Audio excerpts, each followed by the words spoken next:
आप रिस्पेक्ट खोते हैं जिस दिन आप व्यभिचार करते हैं।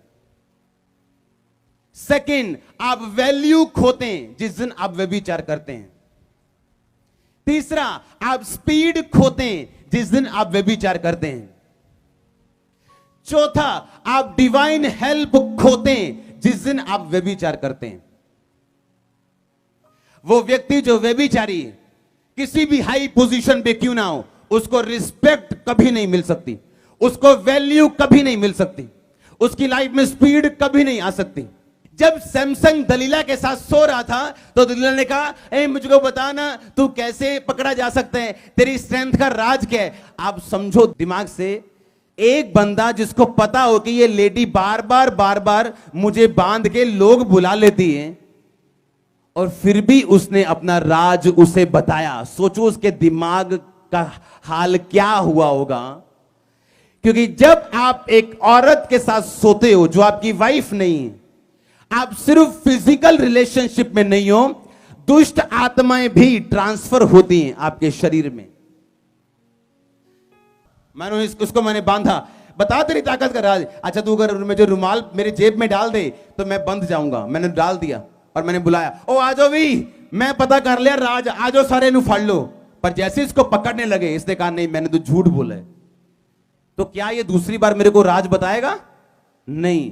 पर अगर ये सो चुका है और वो दुष्ट आत्माएं जो दलीला के अंदर है वो इसके अंदर जा चुकी हैं, तो इसके सारे डिसीजन रॉन्ग होंगे।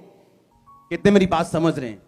इसीलिए व्यभिचार करने वाले लोग कभी सही डिसीजन नहीं ले पाएंगे अपनी लाइफ में, और चुनौतियां हमेशा उनको निगलेंगी, क्योंकि उनकी लाइफ के ऊपर उनका कोई कंट्रोल नहीं है।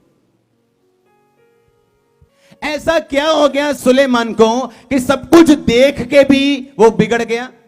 बाइबल बताती उसकी 700 वाइव्स थी जो अन्य जातियों में से थी, और जब वो अन्य जातियों की पत्नियों के साथ सोया तो उसकी दुष्ट आत्माएं उसकी पत्नियों की उसकी भी हुई, और जब उनकी दुष्ट आत्माएं उनकी हुई तो वो डिसीजन भी उसके हुए जो उनके थे। आज एक व्यक्ति जो वैश्या के साथ सोते है, वो ना सिर्फ फिजिकल रिलेशनशिप नहीं बना रहा, वो उसके सारे कर्ज अपने ऊपर लेके आ रहा है और सारी दुष्ट आत्माएं अपने ऊपर लेके आ रहा है। कितने समझ रहे हैं? एक राजा बिलाम के पास गया, बिलाम को कहता है तू प्रॉफिट है परमेश्वर का। पर बिलाम की एक कमजोरी थी, लालच। उसने कहा मैं तेरे को इतने पैसे दूंगा, आ और इजराइलियों को श्राप दे।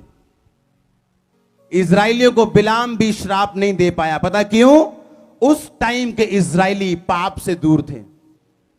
पर बिलाम ने एक सलाह दी राजे को, कहता मैं इन्हें श्राप तो नहीं दे सकता, बिकॉज दे आर प्रोटेक्टेड, ये प्रोटेक्टेड है, ये मैं इन्हें कर्ज तो नहीं दे सकता हूं, ना इनका नुकसान कर सकता हूं।